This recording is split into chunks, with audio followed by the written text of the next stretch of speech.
A bless and a pleasant morning to everyone. Today, I'll be going to discuss all about the strategies and approaches in teaching biology. By the way, I'm Robert D. Infante Jr., a senior high school teacher too.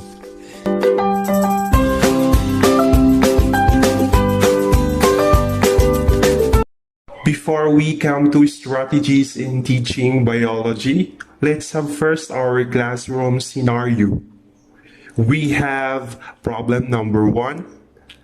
Mr. Infante wants a quick response from his students in every class recitation. He often has to yell at the students to be quiet because he cannot hear students reply during class recitation in biology. In result, most of the students are pressured and frustrated after the class. So as a teacher, what will we do?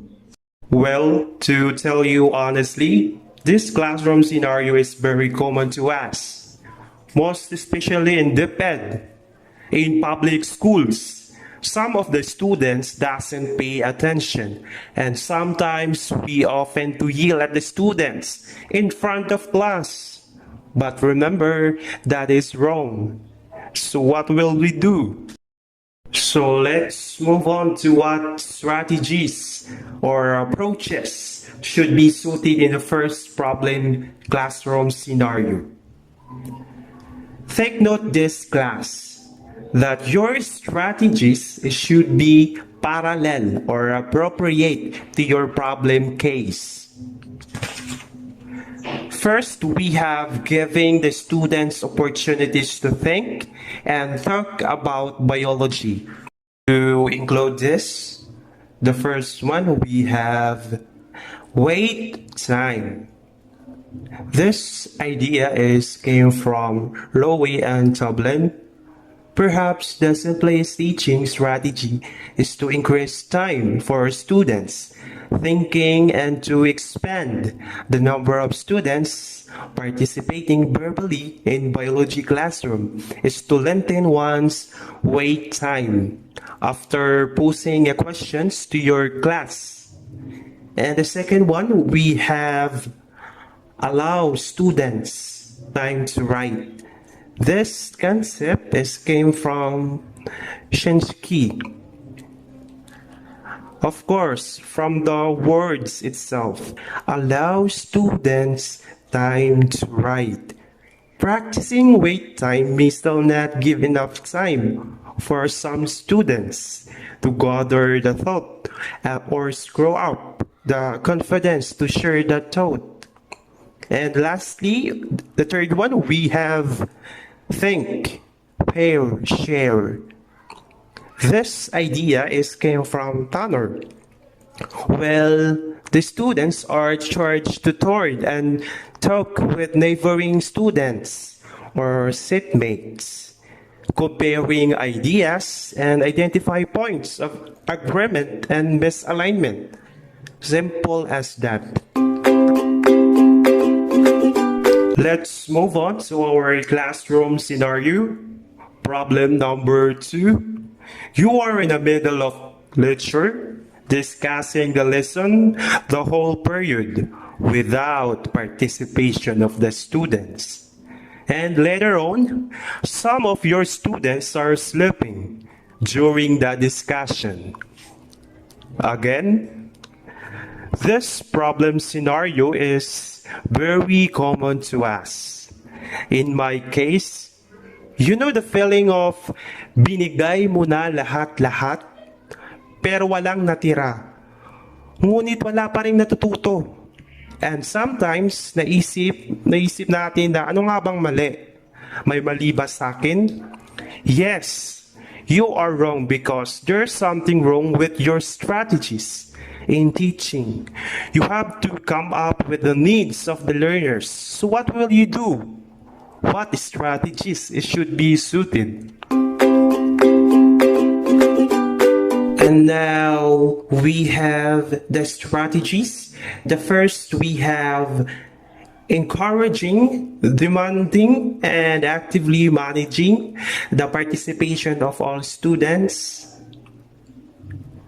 includes hand raising. This idea came from Allen and Tanner. Actively enforcing the use of hand raising and turn taking in classroom is likely to provide greater access to more students than an open, unregulated discussion. Simple as that. The third one, we have assign reporters for small groups. This concept promotes student engagement, of course, and classroom equity involves making opportunities for students to speak. That's it. Next, we have constructivism approach.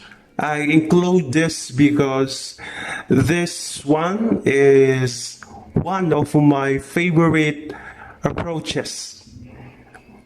Constructivism approach, you let your students to construct their own knowledge through connecting or relating their previous experience. And this idea came from Jerome Bronner. Honestly, I really love this because this kind of approach, the student will develop their self-confidence and good communication skills because you let your students to give their insights, opinions, views, and other own concepts. We are also practicing freedom to speak because we have different perspectives. All your answers are correct, but the teacher will serve only as facilitator to guide them and to correct. If you are practicing this kind of approach, you are a 21st century skilled teacher. That's it. To understand better, I have here a short video about constructivism. Activism is based on the idea that people actively construct or make their own knowledge. Reality is determined by one's experience as a learner.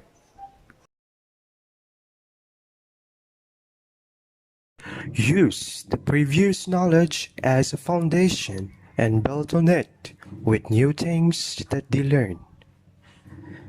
Everyone's individual experience make the learning unique to them. And lastly, we have inquiry-based learning. We can apply this in classroom scenario problem number 2.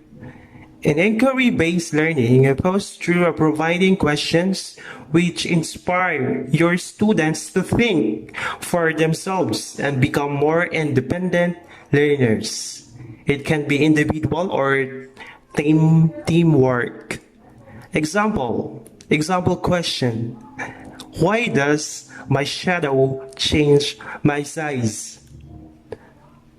These strategies help the students to involve in learning process.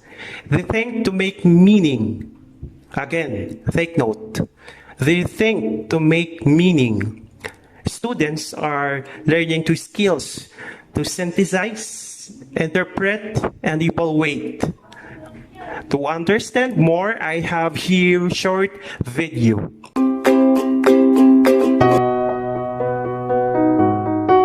There is an old saying, tell me and I forget. Show me and I may remember. Involve me and I will understand. The last part of this statement is the essence of inquiry-based learning. Students, rather than learning passively from the teacher and memorizing facts, construct their own understanding and knowledge.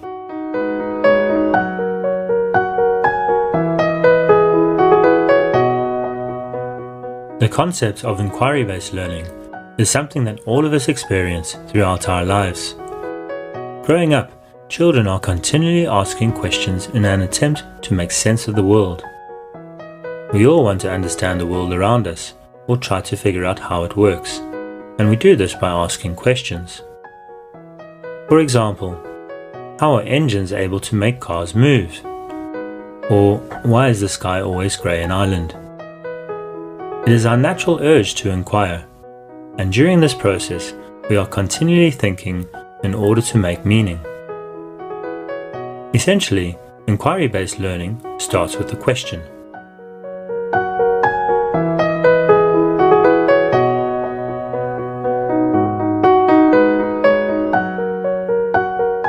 Many of us have grown up learning through traditional methods. In this approach, teachers act as the sage on the stage, passing on information from a textbook to the students in a step-by-step process. Success is then measured in the student's ability to recite this information with a focus on reproducing one correct answer. Inquiry-based learning is more dynamic than this, as it actively involves students in their own learning. Inquiry-based learning stems from John Dewey's constructivist theory that people construct their own understanding and knowledge of the world through experiencing things and then reflecting on those experiences. Constructivists believe that children learn best when they ask questions, investigate solutions, create new knowledge as they gather information, discuss their discoveries and experiences, and reflect on new knowledge. In other words, students' learning is not based on teacher-directed activities that stress recall, but rather they are learning the skills to synthesize, interpret, and evaluate information.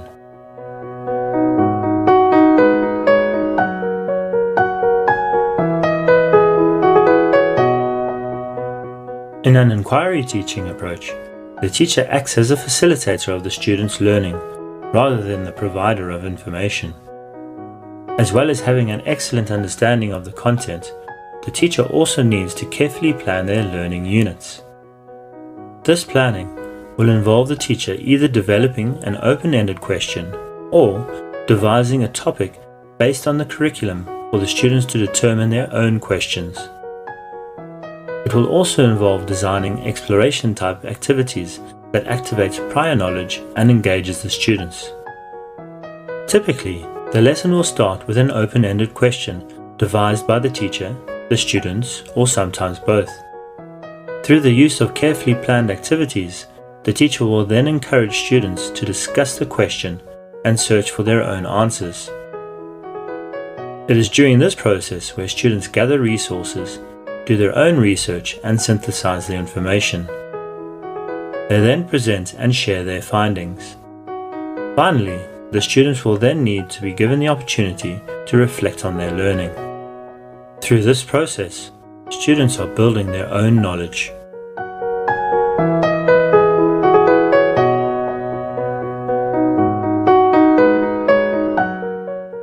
Naturally, every class is different, and the approach of the teacher will vary according to the ability of the class and the topic. Teachers are able to utilize different levels of inquiry, from a structured approach to an open inquiry.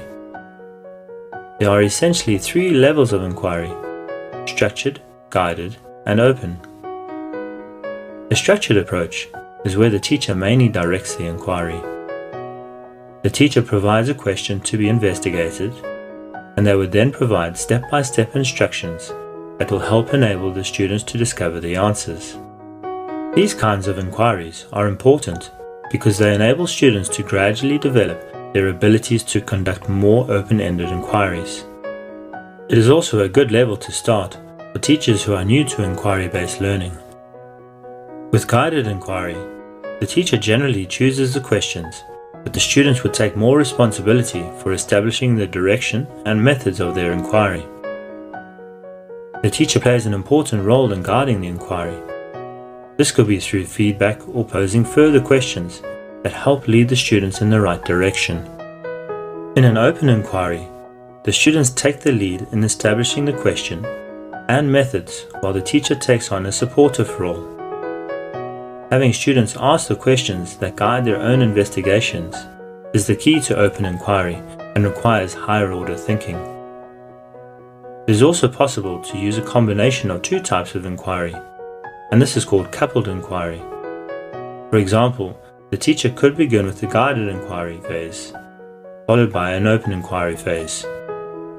If the teacher understands the different levels of inquiry, then they can vary the learning experiences according to the needs of their students.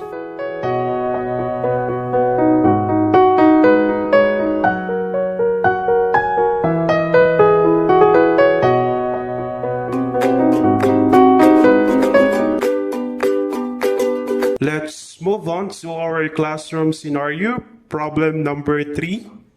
Mr. Infante is so frustrated with the lack of motivation in his students. During the discussion in biology, everyone is busy. Some of the students are listening to music, talking to seatmates, while the others are playing Mobile Legends. Again and again. This classroom scenario is very common to us, most especially in public schools. For an instance, you have 60 students and everyone is busy. And no one is listening to you. What will you do? What strategies should be suited in this case? And we have the strategies. The first one, we have monitoring your own students' behavior to cultivate divergent biological thinking. First, we have do not judge responses. To create a safe environment that encourages students to share all of their ideas. Instructors may be best served in acknowledging student responses as neutrally as possible. This concept came from Seymour and Howitt. Also, don't judge immediately, because we don't know the main reasons of that behavior behind that problem. We have to be open-minded and we have to adjust as a teacher, not the students. Again, we have to adjust, not the students. And also we have cooperative learning. Cooperative learning encourages the students of mixed abilities to work together by promoting small group or whole class activities. In my case, I divided my students into 5 groups with 10 members. And after the activity, the students will perform their outputs in front of class. They work as one and they develop teamwork and what we so-called social skills. And lastly, we have what we so-called multiple intelligence approach. Your students are grouped into according to their talents or potentials. Your topics, example, your topic is to describe force. The first group will describe force through dancing. The second group will describe force through poster making. And the last group, the third group, will describe force through singing. If your students are good in dancing, you are in a group 1. If your students are good in arts, he is in group 2. Or your students are good in singing, she is in a group 3. The student is divided into group according to their talents or potential, wherein the students enjoyed They have fun at the same time they learned. First, what is multiple intelligence? What a great question! It is a learning theory that was suggested in 1983 by Howard Gardner. It's composed of 8 categories. The theory of multiple intelligences actually broadens the definition of an intelligence. It recognizes individuals may have high intelligence in an area outside of what we think of the traditional areas of intelligence, math and English. In fact, most people have more than one area of intelligence. So, let's take a look at what the 8 areas are. The first area is linguistic. These sorts of people are good with words, reading, and verbally expressing themselves. Next up are the logical mathematical intelligences.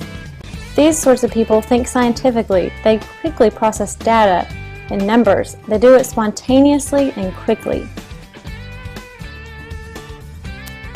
Third is the spatial intelligence. These individuals are good with visual cues, and they can easily navigate, do directions, design things, draw things. They can create. Now on to musical intelligence. These individuals like songs, rhythms, patterns, tunes. They're always connecting content to song. The kinesthetic or body intelligence. These individuals are good at controlling their physical movement. They're athletes. They do it with ease. They need to move. And we're on to interpersonal intelligence. These individuals are good at being sympathetic with others, or empathetic. They can perceive the needs of others and use that information to approach them. They work well in groups. Okay, intrapersonal intelligence is when someone can understand their needs and feelings very well. They take that information about themselves and apply it to making usefulness of information about the rest of the world.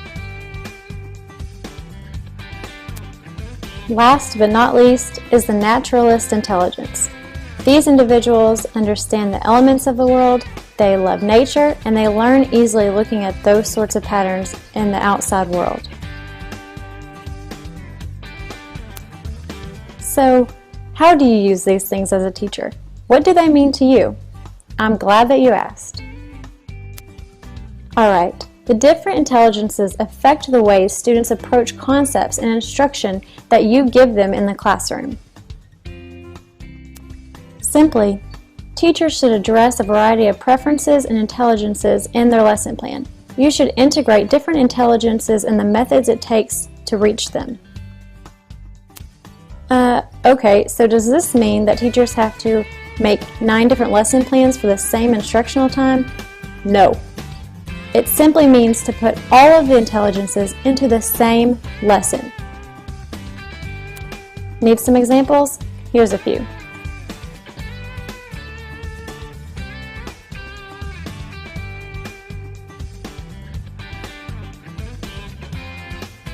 These lessons integrate different intelligences. So go ahead and get started using the multiple intelligences theory. You're ready. Remember this, your students will learn more. At the same time, they have fun because learning in science is more fun. That's it. And for the assessment, at the end of the lesson, your assessment should compose of what we so-called HATS. It stands for Higher Order Thinking Skills, most especially in science. Example, essay. I choose essay because it includes higher cognitive skills. Higher cognitive thinking skills, wherein the students can construct their own perspectives. Example of essay question. Why do we need to consistently do regular physical activities? Also, you can use demonstration method. Example, how to perform CPR.